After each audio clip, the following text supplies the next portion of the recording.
opportunity to speak, to express your views, and that if you have a contrary opinion to those in the system, then they can't give you an opportunity to express it or to show it.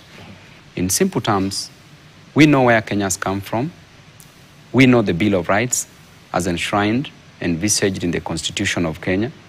And we know clearly that, Jesse, freedom of speech is enshrined in the Constitution. Freedom to peaceably assemble,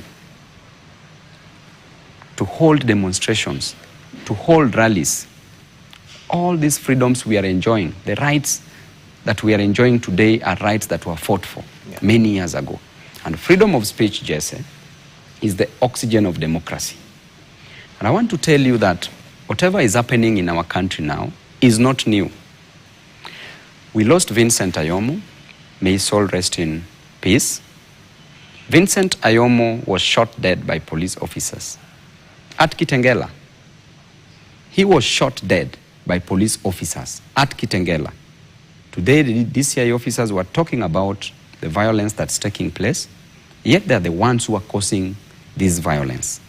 We saw Vincent dying after being shot by the police officers. A widow has been left behind, a child of 1 year, 4 months. Today we went there. It's unfortunate, yeah. It is quite unfortunate that even the wife of Vincent is not employed, has no work to do, has no business. This is a young lady at the age of 24 who's been left a widow with nothing.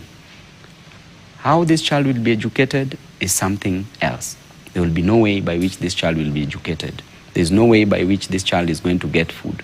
There's no way by which even the parent is going to sustain herself economically. That tells you the insensitive nature of the government. The government has the monopoly of violence. They have the tools of violence. They have the guns, they have the bombs, they have the rungus, they have the tear gas, and applying excessive force. This is one of the top 10 agenda that Babu was fighting for. Babu was very clear that the top 10, the top 10 issues that Babu wanted be implemented by the current government. One of them was that allow people to express their interest freely, allow people to hold demonstrations. You may not like what I say, as Babu used to say it, but I will defend to the death of your right to say it. Okay. It is so clear. Now, if we go to Kisumu, another gentleman was killed yesterday by the name George Oluwande. George Oluwande is a border rider.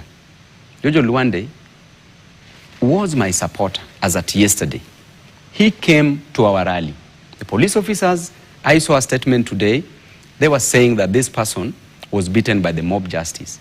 We went for the rally at Mbale in Vihiga County. We found a gentleman had been killed there. That gentleman was simply killed. And I'm saying with a lot of conviction as an advocate of the High Court. He was killed by goons who were hired by the PS Interior, Dr. Raymond Omolo. I'm telling you with conviction. And why we'll am get I to saying the so? evidence, of course, I'm because telling we'll you have to interrogate that. But at the end of the day, politicians should bear some burden of responsibility, especially when you're the ones organizing some of this. The first responsibility, that the first person to bear responsibility, who should be sacked and should be charged, is Raymond Omolo. Okay. The PS of insecurity and goons administration in the country is the one who organized goons to access airport with pangas. Is the one who organized goons who were robbing people at Kondele. Is the one who organized goons to kill this George. And this is not the first time. You remember the death of Ongondo Were? You remember the by-election? The person who was organizing goons, do you know who it was? Do you know why Kaluma, as a member of parliament, was beaten at Ongondo Were's during the by-election and nobody was arrested? Because the PS himself was funding those violence because he was supporting a different candidate. I want to tell you clearly that the person sponsoring violence in these rallies is none other than the PS for insecurity Raymond Omolo is the one who is doing all these things. Remember when Baba passed on, we were going to bury Baba. Okay. Do you know that is the same person who organized Goons against me that I should not access Baba's burial? Meanwhile, he had never even voted for Baba. He never even wanted Baba to be a president. So tell me he was this crying briefly. more than they believe. Yes or no? Do you guys have tear gas canisters in your possession? The government seems to be pointing to such a scenario. Let me ask you, Jesse. Yeah. The government has serious machinery. The government has serious investigators. The government has an opportunity to get to know where these tear gas are kept. Okay. There is no civilian, there is no shop in Kenya that sells tear gas. There is no shop in Kenya. Tear gas is imported by the government and is in custody of the government, Fair the enough. police. Okay. So therefore, any person in possession of a tear gas, it's either a police officer or a person who's been given this tear gas by a police officer. So they're simply A trying to civilian, deflect blame. These people are just shifting blame. And Okay. lastly, on the issue of an arrest,